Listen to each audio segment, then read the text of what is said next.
Hello YouTube again. I'm back with the same image that I already masked into all the clouds and this kind of difficult masking shit. So that's all over, and I couldn't think while I was doing my artistic edits doing this photo. It it gets it gets very difficult trying to talk and Photoshop at the same time. My brain just doesn't have the processing power to do so. So I went ahead on this image and did all my artistic edits without the video recording, unfortunately, and without me talking.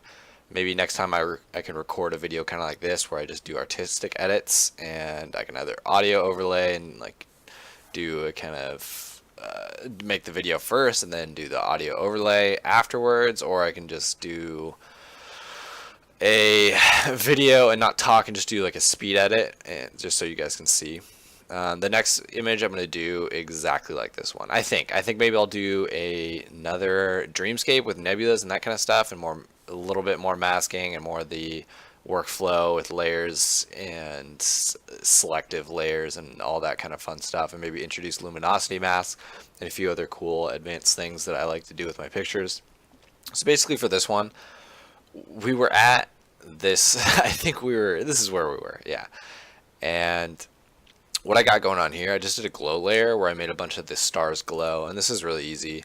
I just like to make a new layer. I don't even change the blending mode, and I come in with a brush that's either colored in something, and you don't want it too saturated, and I just come in like this, and I will start about 10% opacity, and I'll just make it really, really small.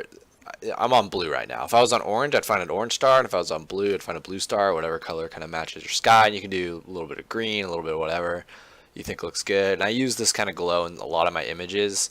Well, not a lot of them. In some of them, it's a good effect, especially when there's haze and fog around. I thought it would be cool in this image. So I just basically start with my brush here. I click, bracket, and as I click, I'm bracketing a bunch and making it bigger. And it's a totally feathered out brush, basically. And it adds a nice glow.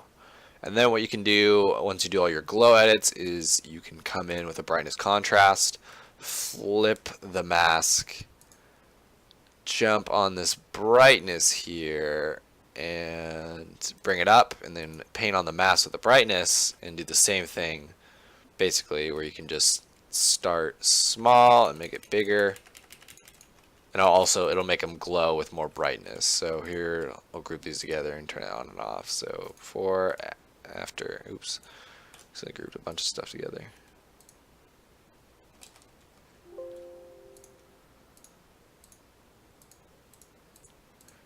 Yeah, so these two. Oops. Wow, what are you doing, Derek? Okay, here we go. Yeah, there's just one.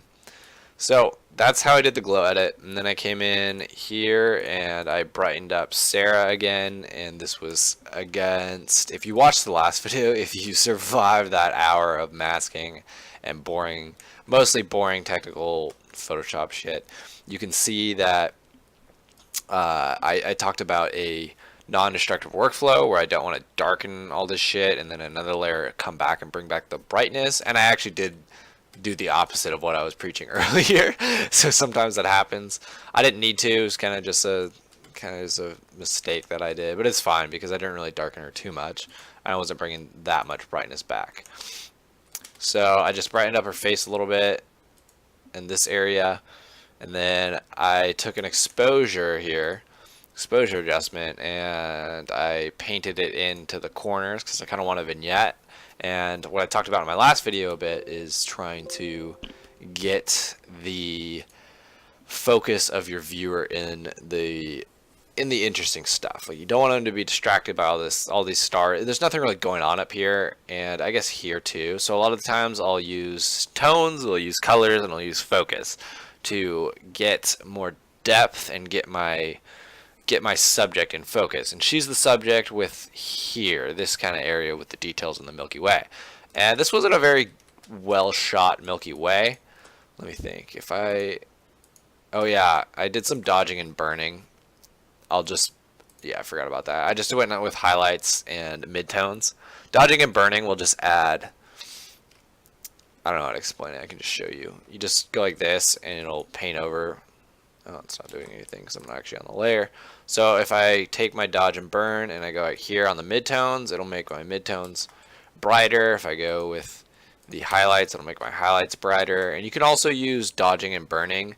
So if I have this glow right here and then I make another layer on top of this one, I can just go like this and hit Control Alt Shift E. I'm not going to do it. Actually, I will. If I make another layer on top of it, after a glow, I can do dodging and burning and ignore all this. I can do dodging and burning on the actual glow for the brightening rather than the adjustment. It also adds saturation, which is just going to be a preference thing. And doing highlights like this rather than brightness. Actually, I would do this rather than doing that brightness layer I was showing you, where you hit Control Alt Shift E, create a merged layer right here, and then you do highlights. Because the way, when you do it this way, when you go out to the actual star, is you want the middle to be brighter here, and you want it to fan out evenly. And when you do highlights, is when you're dodging with the highlights, you're hitting mostly highlights, and then it fans out and feathers into the high midtones. So when you hit like this, it'll also naturally make more brightness, versus the brightness just doesn't do that as well, I don't believe. So I just did a bunch of dodging and burning, and honestly it made my Milky Way look like shit from a tactical point of view. It's garbage. Ooh, I wonder what there's some. I bet this is some distant galaxy or some shit going on here. Look at that chromatic aberration. Look at that lovely colors around the stars. I didn't do any. I don't think I did any corrections in the last video. I don't know. I don't really remember. Don't care. This is the Eta Carina Nebula right here. Fortunately, I didn't shoot it very well, and it was low on the horizon when I was in Chile. And then I think this is like I think it's called the Running Chicken Nebula in this area, and a whole bunch of other cool shit that I don't know very much about the Southern Night stars. So back to the layers here. So I did this exposure adjustment, just dropped the exposure in it, and then after that I did some color balance on these clouds and made it match the tone here. Then after that I added fake light sources using a bunch of different layers. And it's kind of a preference thing on how you want to do it. I'm not going to go into this. And after that, I just added more exposure and painted it in. After that, I just did another brightness adjustment. Then after that, I brightened up the stars. And then after that, I brightened... What did I do here? I don't know what that is. Anyway, this one was a... I know what this one is. Oh, this was just a save layer. This is just a placeholder that I made copies of, and then I did that thing where I would go in and I made the tones more blue and then painted it in. And then this right here, I added more glow up here, because when I was tilt shifting up here, the tilt shift looked really shitty without any glowy stars. It was just a bunch of basic stars, and there wasn't really anything going on. I just came back in, added more glow. Maybe I could have dodge and burn them, made them a little bit brighter, and then come in.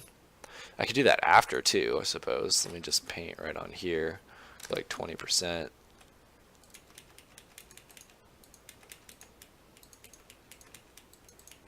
I can make this more bright, or I can make it darker. At this point it'd be a preference thing. So if I wanted to make all that up there dark, do a brightness contrast layer, just for example, just up the contrast, lower the brightness, I'll flip it, and I'll go like 30%, and I'll just kind of paint it in with a brush here. Yeah, actually I like it. You can darken everything up here. I kind of like it darkened.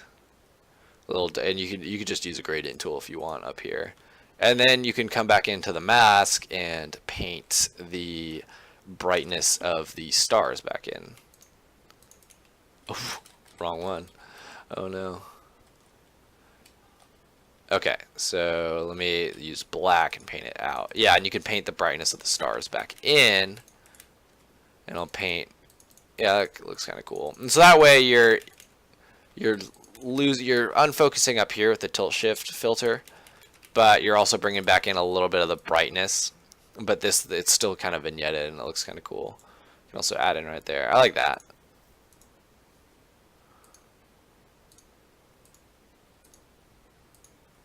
Yeah, I kind of like that. That looks good. I think I'm gonna call it quits right here. So sorry that wasn't very in depth. That's kind of the best I can do at this. Well, the last video just I didn't manage it very well. It was just too much masking, but now I got all that bullshit masking out of the way.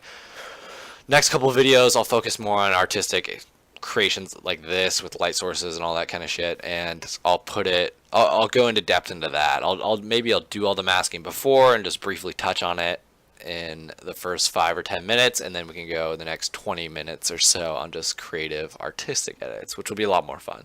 So go ahead, smash that motherfucking like button, subscribe, do all that kind of shit that YouTubers say. I appreciate you watching my videos. I'll also link my Instagram and my social and my website and all the people associated with those photos, all their social media and pictures and stuff. So thanks again. Take care. Bye.